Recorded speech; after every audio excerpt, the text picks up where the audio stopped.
Bonjour, bonjour! Comme promis dans la vidéo précédente, nous allons explorer un peu plus précisément la notion de rang d'une matrice. Quelques petits rappels des notations pour bien comprendre. Donc E et F, ce sont toujours des espaces vectoriels, une application linéaire F dans L de EF et A, une matrice carrée à n lignes et P colonnes. Eh bien, le rang de F, par définition, c'est la dimension de son image, et le rang de A, la matrice, c'est la dimension de l'espace vectoriel engendré par ces vecteurs colonnes.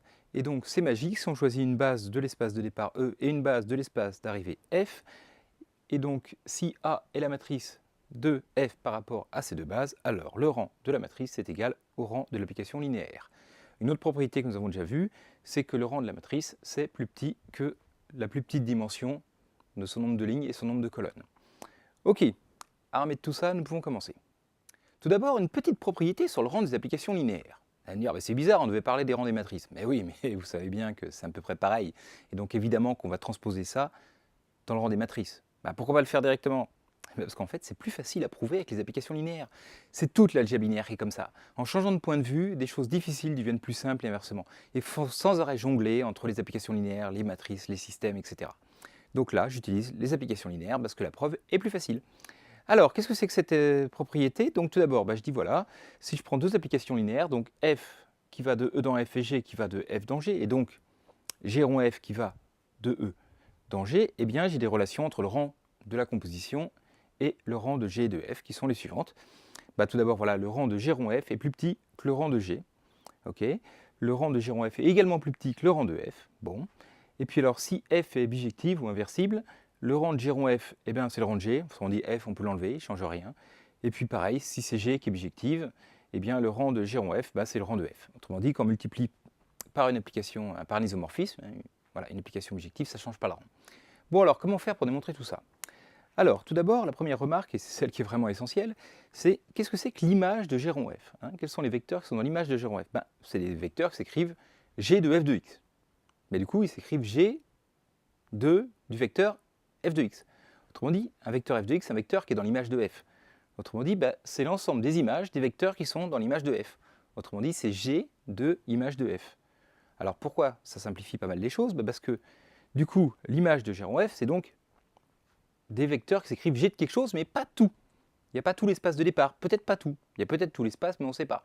Si F n'est pas surjective, il n'y a pas tout l'espace, donc c'est inclus, c'est des G de quelque chose, c'est inclus dans l'image de G, c'est peut-être pas tout image de G. Donc la dimension de cet espace est plus petite que la dimension de cet espace. Et donc le rang de G rond F est plus petit que le rang de G. Voilà. C'est la première. Okay. D'autre part, dire cette égalité-là, je peux le dire autrement, je peux dire finalement que l'image de G rond F, c'est l'image de l'application laquelle, une application linéaire qui est G restreinte à image de F. Vous voyez, si je prends, je l'appelle H, imaginez, l'application qui est pareille que G, mais juste sur l'espace ligne de F. L'espace de départ, c'est image de F. Et j'obtiens bien que son image, c'est l'image de G rond F. Et d'après ce qu'on a vu, le rang d'une application linéaire est plus petit que la dimension de l'espace de départ aussi. Et donc, la dimension de l'image de G rond F, on dit le rang de G rond F est plus petit que la dimension de l'espace de départ de cette application linéaire là, et bien donc c'est plus petit que la dimension de im de F. Et donc ça permet de démontrer le deuxième point. Bon, troisième point, si F est bijective, donc elle est surjective, okay, donc son image c'est F tout complet. Et donc, finalement, faire G de image de F ou G de F, c'est pareil. Et donc l'image de G rond F, c'est l'image de G. Et donc les dimensions sont les mêmes, et donc le rang de G rond F, c'est le rang de G. Okay. Dernier point, si G est bijective, alors cette fois, l'application restriction, là, G de image de F, elle est encore bijective, et donc G de image de F est isomorphe à image de F, donc ces deux espaces ont la même dimension, et donc le rang de G rond F est égal au rang de F. Et voilà. Comme promis, on transpose ça en matrice, et on obtient le théorème suivant. Si je prends donc une matrice A de MNP et une matrice B de MPQ, il faut que ce soit le même P, je vous rappelle, pour qu'on puisse multiplier, bien évidemment. Alors, le rang du produit AB, c'est plus petit que le rang de A et que le rang de B. Donc, j'ai tout regroupé en une seule ligne, c'est plus petit que le minimum entre rang de A et rang de B. Parce que là, tout va bien. Si A est une matrice inversible, donc qui correspond à une application linéaire bijective, rang de AB, c'est rang de B, ça ne change pas le rang. Et si je multiplie de l'autre côté par une matrice inversible, rang de AB, c'est rang de A. Autrement dit, voilà, le rang d'un produit de matrice est plus petit que le rang des deux matrices du début, et si jamais il y en a une qui est inversible, le rang ne change pas. Alors pourquoi c'est super d'avoir ça? Parce que j'ai des petites conséquences rigolotes. Par exemple, imaginons que j'ai deux matrices A et B, telles que j'ai une formule comme ça, A égale P, B, Q, où P est une matrice inversible et Q est une matrice inversible. Bon, bah, d'après ce qu'on vient de voir, multiplier B par Q, ça ne change pas le rang, puis après multiplier le résultat par P, ça ne change pas le rang non plus. Donc le rang de A est égal au rang de B. Dire oui, mais alors c'est quoi ça? On l'a déjà vu avant en fait. Hein, deux matrices qui vérifient cette relation, ce sont des matrices équivalentes. Autrement dit, ce que nous permet de démontrer ce théorème, c'est que deux matrices équivalentes ont le même rang. Donc, ce qu'on vient de voir n'est pas très surprenant, mais là où c'est vraiment étonnant, c'est qu'on a la réciproque. Si deux matrices ont le même rang, alors elles sont équivalentes. Ça, c'est moins évident. Alors pourquoi c'est vrai? Bien, en fait, on va utiliser un résultat qu'on a déjà démontré dans les matrices équivalentes. Rappelez-vous, c'était la classe d'équivalence. En fait, on a vu que n'importe quelle matrice de MNP de K, il existait un entier R, on va déterminer, tel que A soit équivalente à une matrice comme ça. Alors une matrice, je vous rappelle, avec des 1 au début, là, hein, ici, hop, et puis des 0 partout ailleurs, voilà. Toute matrice de MNP de K est toujours semblable à une matrice comme ça. La preuve, c'était de prendre des vecteurs du noyau ici, puis après de choisir les vecteurs ici comme les images de ceux-là pour que ça fasse bien ici l'application identité et tout ça. Bon, bref, re-regardez la vidéo sur les matrices équivalentes si vous avez oublié. Et donc voilà. Mais alors, du coup, A est équivalent à cette matrice-là. Bon, ok, mais le rang de cette matrice-là, c'est quoi? Alors, pas bien compliqué. Hein, quelle est la dimension de l'espace engendré? Là, il n'y a que des zéros, donc ça ne compte pas. Et puis là, c'est des familles de vecteurs qui sont libres, forcément. Une combinaison linéaire de vecteurs là-dedans ne peut pas faire zéro. Donc, le rang de dr, c'est R. Et comme A est équivalent à dr, le rang de A, c'est R aussi. D'accord? Donc, si deux matrices ont le même rang au début, A et B, elles sont toutes les deux équivalentes à dr, avec le même R, puisqu'elles ont le même rang. Mais c'est une classe d'équivalence, hein, le fait d'être des matrices équivalentes. Donc si elles sont toutes les deux équivalentes à une même troisième, elles sont équivalentes entre elles. Donc deux matrices qui ont le même rang sont forcément équivalentes. Voici maintenant une petite propriété très simple mais très utile. Une matrice de carré de Mn de K est inversible si et seulement si son rang est égal à sa dimension, à n. Alors pourquoi? Parce qu'on va reprendre un théorème qu'on a vu, c'est bien pour faire des petits rappels. Si j'exprime A comme la matrice d'une application linéaire de K puissance n dans K puissance n par rapport à la base canonique par exemple, eh bien le rang de A, donc c'est égal au rang de F, et c'est la dimension de l'espace vectoriel engendré par F de 1, F de 2, F de n. Vous savez qu'une application linéaire est déterminée par l'image d'une base, etc., etc. Et donc, dire que le rang de A, c'est n, ça veut dire que la dimension de cet espace-là, c'est n. D'accord? Et il est inclus dans un espace de dimension n. Autrement dit, ça veut dire que lui, c'est tout l'espace, autrement dit que cette famille f de 1, f de 2, f de n est génératrice de l'espace K puissance n. Okay? Mais on a n vecteurs dans un espace de dimension n, si elle est génératrice, ou si elle est libre, c'est forcément une base. Donc f1, f2, f de n est une base de K puissance n. Mais une application linéaire qui transforme une base en une base est nécessairement un isomorphisme. Tout ça, on l'a déjà vu. Et donc, ça signifie que la matrice A est inversible. Voilà, c'est des équivalences tout le long. Donc, c'est pas bien compliqué. Et ça permet de prouver le théorème. Voici maintenant le temps de prouver ce résultat que j'avais spoilé dans la vidéo précédente, autrement dit que le rang des vecteurs colonnes d'une matrice est égal au rang de ses vecteurs lignes. Donc on formule ça comme ça, le rang de la transposée de A est égal au rang de A. Okay, et donc en particulier, voilà, si je prends le système AX égale 0, donc où x1, x2, xn sont mes inconnus, eh bien c'est égal au rang de la matrice, ce qui est quand même agréable. Ok, alors comment on démontre ça? Bon, c'est pas bien compliqué. On note R, le rang de A. D'après ce qu'on a vu avant, rappelez-vous, A est équivalent à la matrice dr. Bon, jusque-là, tout va bien. Mais la matrice dr, elle est cool parce que transposée de dr, c'est égal à dr. Or, la transposée de A, elle est équivalente à la transposée de dr.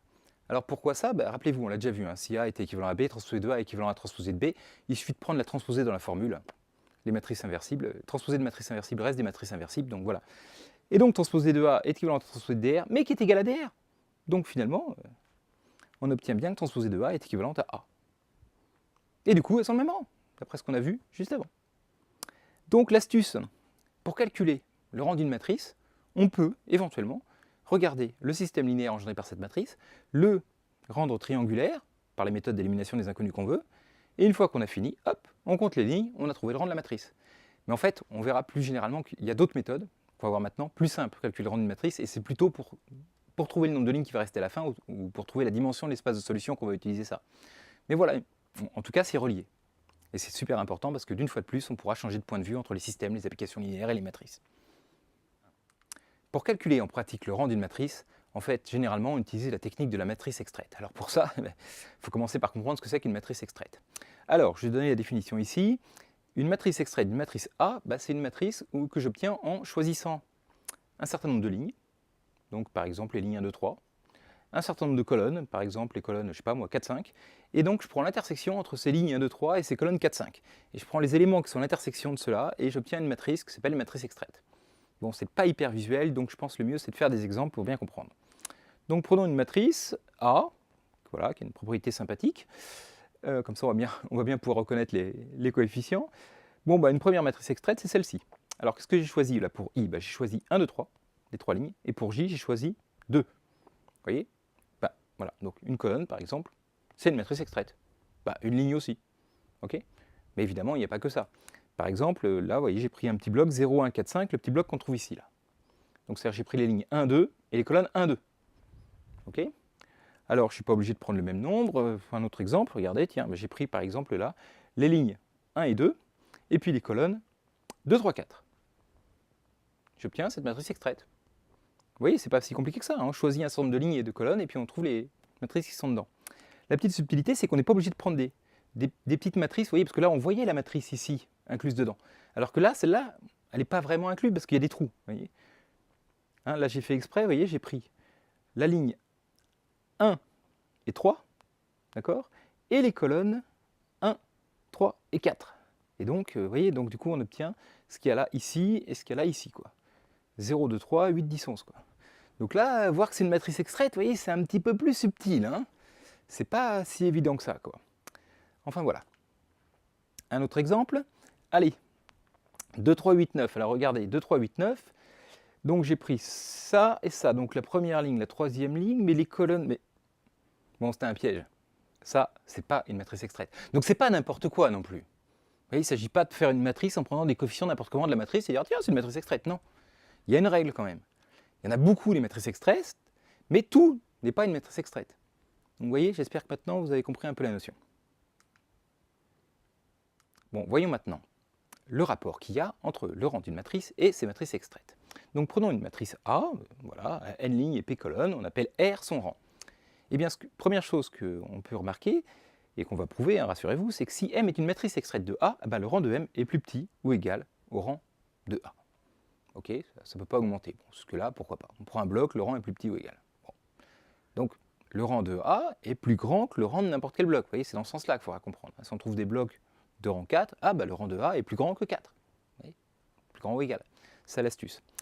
Et d'autre part, eh bien, dans A, il existe une matrice de taille RR, je vous rappelle, R c'est le rang de A, qui soit inversible. Autrement dit, une matrice qui est de rang R. Une matrice carrée, inversible, ça veut dire une matrice de rang R, extraite de A. Autrement dit, quand je prends les blocs, ok, je trouve un bloc de rang quelque chose, une matrice carrée de rang 3, bon, ok, la matrice de A, le rang de A, c'est plus grand que 3, mais même, en fait, le rang de A, c'est le plus grand que je peux trouver, d'accord? Si je montre que les plus grands blocs inversibles ils sont de taille 3, 3, pas possible que ce soit inversible sinon, c'est que le rang de la matrice A c'est 3. Et en pratique, ça c'est vraiment utile. D'accord? Pourquoi? Parce qu'en fait, on n'a pas encore vu, mais voir si une matrice est inversible, on a un autre outil qui est le déterminant. Donc en fait, on prend des blocs de taille 2, 2, 3, 3, etc. Il est facile de voir s'ils sont inversibles ou pas. Et donc c'est comme ça en fait qu'en pratique on trouve le rang d'une matrice, plutôt que de résoudre un système. Ok, bon alors n'allons pas trop vite, déjà il faut démontrer ça. Alors, comment on fait pour démontrer ça? Bon, prenons un exemple. Si A, c'est cette matrice-là, ok?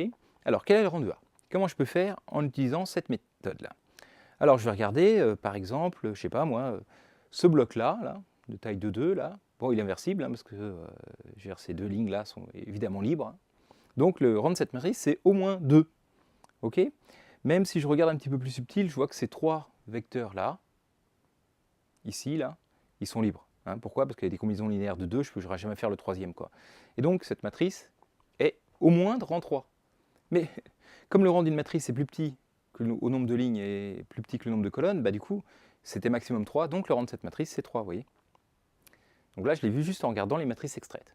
Allons-y pour la preuve. Donc on prend notre matrice A, on note C1, C2, CP, les vecteurs colonnes de A. Ok, donc pour J, un ensemble quelconque d'indices entre 1 et P, on note PJ, la matrice extraite, par les colonnes CJ. Alors attention, là, vous voyez, j'ai pris toutes les lignes. Je prends juste les colonnes. Alors, on va voir sur un dessin, vous voyez, j'ai ma matrice A qui est comme ça. Bon, ben voilà, je choisis un ensemble J, alors J1, J2, J3, là, hop, et je prends juste ces colonnes-là. Ok, bon, jusque-là, tout va bien. Alors, le rang de PJ, le rang des vecteurs colonnes de PJ, ben, c'est l'espace vectoriel engendré par ces matrices, ces vecteurs-là, et ils sont tous inclus dans cette famille-là. Donc forcément, l'espace vectoriel engendré par cela, il est inclus dans l'espace vectoriel engendré par tout cela. Donc la dimension de l'espace vectoriel engendré par ça est inférieure ou égale à la dimension de l'espace vectoriel engendré par tous. Donc le rang de PJ est inférieur ou égal au rang de A. Hein, simplement parce que l'espace vectoriel engendré est inclus. Ok. Bon, alors maintenant, ce que je fais, c'est que je choisis un nombre de lignes, évidemment, vous avez deviné, et je vais extraire de PJ une matrice, donc en choisissant certaines lignes, LI1, LI2. Okay, donc voilà, je prends un indice de ligne, cette fois, et puis j'obtiens cette matrice-là. Donc une matrice extraite, je peux toujours l'obtenir comme ça, en fait. Je peux toujours faire en 2 étapes, quoi. Et bien, cette matrice extraite-là, du coup, son rang, vu que j'ai viré des lignes, il est plus petit, parce que c'est aussi, je vous rappelle, comme c'est le rang de la transposée, c'est la même chose que le rang de A, c'est la dimension de l'espace vectoriel engendré par les lignes, là. Et donc j'en enlève. Donc la dimension, elle est inférieure ou égale. Et donc le rang de MJ, il est inférieur ou égal au rang de PJ, qui est inférieur ou égal au rang de A. Donc le rang de cette matrice extraite est plus petit que le rang de la matrice de départ. Et comme c'est vrai pour n'importe quelle matrice extraite, parce que je peux prendre I et J comme je veux, on a démontré la première partie du théorème. Voyons maintenant la deuxième partie de la preuve. La construction des matrices extraites, là vous avez commencé à comprendre comment je fais. Bon, je commence par choisir un ensemble de colonnes J, de telle sorte que le rang de PJ soit égal au rang de A. Alors comment je peux faire ça? Bon, en fait, si C1, C2, CP étaient libres, je ne peux rien enlever, je garde tout. Et sinon, si la famille est liée, c'est qu'il y a des vecteurs, par exemple CP, combinaison linéaire des autres, je peux l'enlever CP, et l'espace vectoriel engendré par C1, C2 jusqu'à CP-1 est le même que celui engendré par C1, C2, CP. Donc en fait, j'enlève les vecteurs qui servent à rien, qui ne rajoutent pas de dimension à l'espace vectoriel engendré par les vecteurs colonnes, et voilà, et une fois que je ne peux plus en enlever, que j'obtiens une famille libre, hop, eh bien je les garde, donc j'appelle CJ1, CJ2, là, voilà, les vecteurs qui permettent d'avoir le même espace vectoriel engendré que tout le monde. Et donc, la dimension est la même, et donc le rang de PJ est égal au rang de A. Hein, donc je prends une famille libre maximale de C1, inclus dans C1, C2, CP. Ok, donc ensuite, comme le rang de PJ, cette fois, ok, c'est le rang des vecteurs colonnes, mais c'est aussi le rang des vecteurs lignes. Ok, et peut-être que ces vecteurs lignes-là sont liés entre eux. Si c'est le cas, je peux extraire, d'accord, et prendre une famille libre maximale des vecteurs lignes et obtenir une matrice MJ qui, cette fois, aura le même rang que PJ. Et donc, au final, le rang de MJ, c'est le rang de PJ, c'est le rang de A. Alors, la première chose à remarquer, c'est que le nombre d'éléments qu'il y a dans J, c'est quoi? Finalement, quand on a une famille libre, ici, la dimension de l'espace vectoriel engendré, c'est égal au nombre de vecteurs. D'accord? Donc le nombre de vecteurs qui reste ici dans J, c'est égal à la dimension de l'espace vectoriel engendré par C1, C2, CP, mais ça c'était le rang de A. Donc le nombre d'éléments qu'il y a dans J, c'est le rang de A. Ok? Là tout va bien. Mais pareil, en fait, le nombre d'éléments qu'il y a dans I, c'est forcément aussi égal au rang de A, par exactement le même raisonnement. D'accord? Et donc, finalement, MJ c'est une matrice carrée de taille RR, où R est le rang de A, et qui doit être de rang égal au rang de A, donc de rang R. Et donc, c'est une matrice inversible, d'après ce qu'on a vu avant.